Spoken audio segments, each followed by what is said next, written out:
So I have this little notepad, and this is where I put all my little nuggets. And I mean, it's just nuggets upon nuggets. That's all the way at the top. This is the bottom. And I stopped it a minute ago, and it said, if both sides blame each other, really, what's the difference between the two?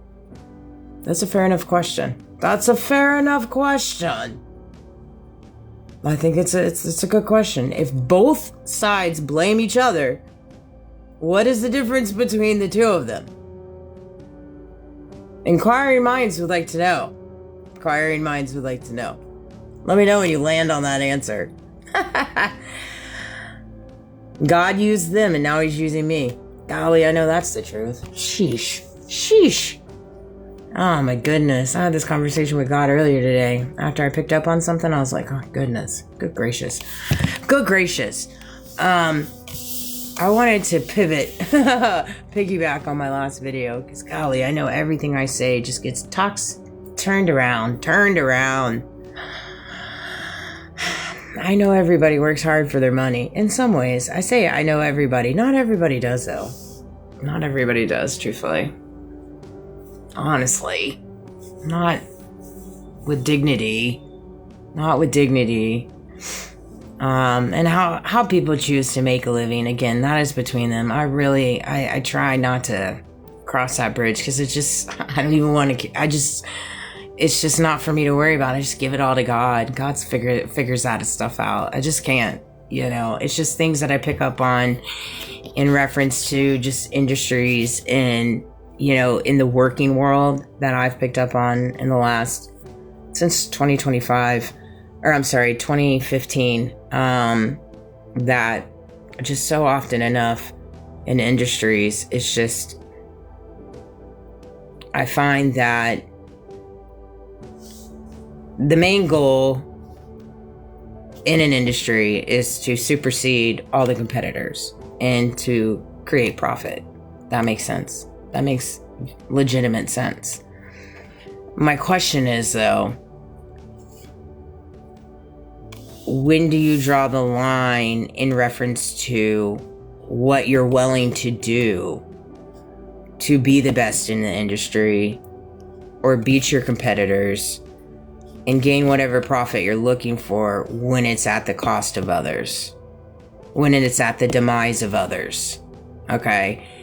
And what you're charging for in whatever industry, if it doesn't align with what you're bringing to the table, meaning the performance, the accountability, the transparency, and you don't hold the line on that, then you have to ask yourself, what is the fruits of your labor? What are you laboring at that point?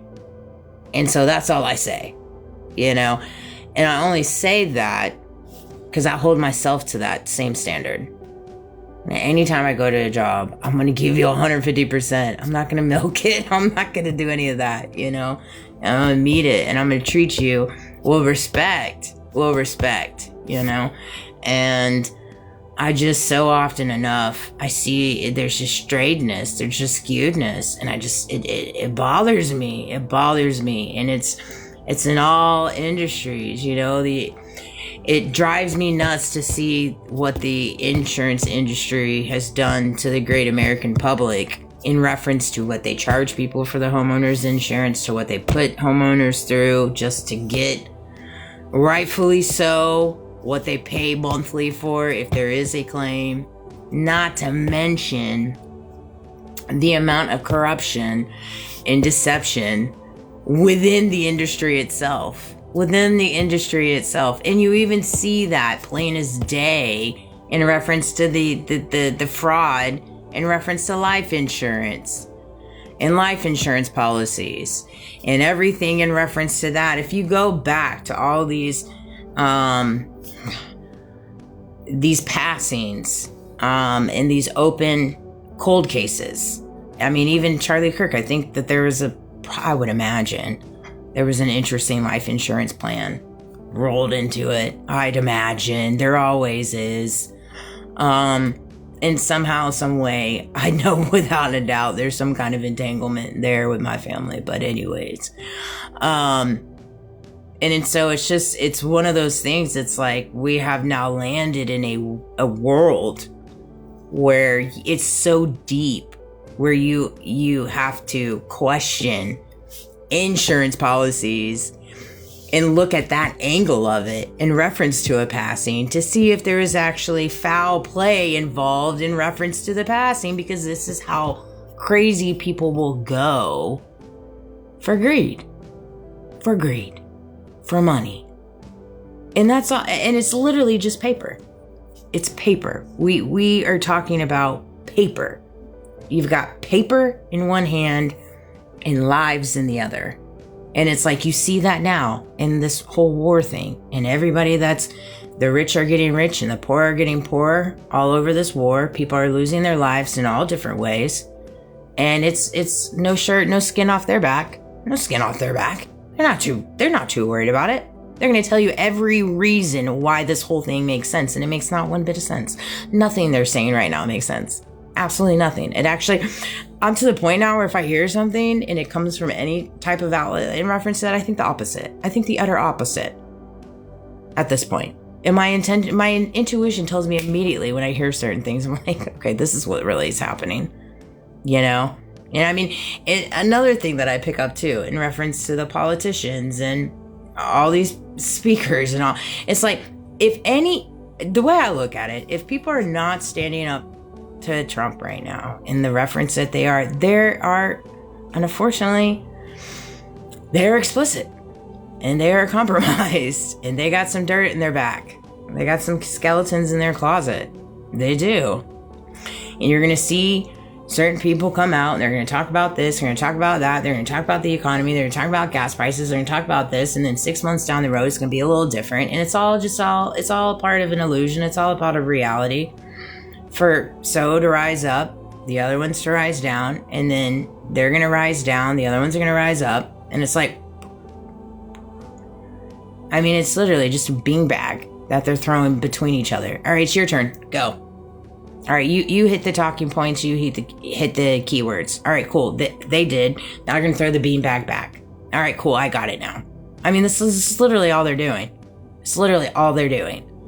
And it's all to take us away from the reality of the truth, which is that it's all underground. It's all an entire blackmail operation. And it's very sick. It's very, very ritualistic. And it's very demonic. Very demonic. Very demonic. Okay? And I mean, when it gets to the point where you have people literally saying, in reference, comparing Trump to a messiah. Really? Really? I don't know about that. I don't know about that one. That's a far reach. That's a far reach. I mean, he compared heaven to Air Force One. I would venture to say that Messiah, the Messiah that you're referring to, would not classify Air Force One as heaven. Just a food for thought. Just a food for thought. Agree to disagree. But, I mean, this is just the craziness at the extent level that they're at, because they're reaching, they're grasping at straws. You know, and it's one of those things that's where you have to go in. You do. It's the only trajectory. And find your peace. Find your peace within yourself. When you get to a place where you can have a good time by yourself and just be happy, you know, nobody wants to be alone, obviously. Obviously. But also, you don't want to be surrounded by people that aren't being true to you. They're not being honest with you. They're not loving you for who you are, but instead you have to be fake around them, constantly pleasing them, constantly bending a knee when they tell you to bend a knee, and shush, shush. When they tell you to be quiet, you better hush up. You better pipe on down. Yeah, I've been there. Yeah, no, I'd just rather be alone. I'd just rather be alone and be in my little world, if that's what it's got to be like. because I don't want to go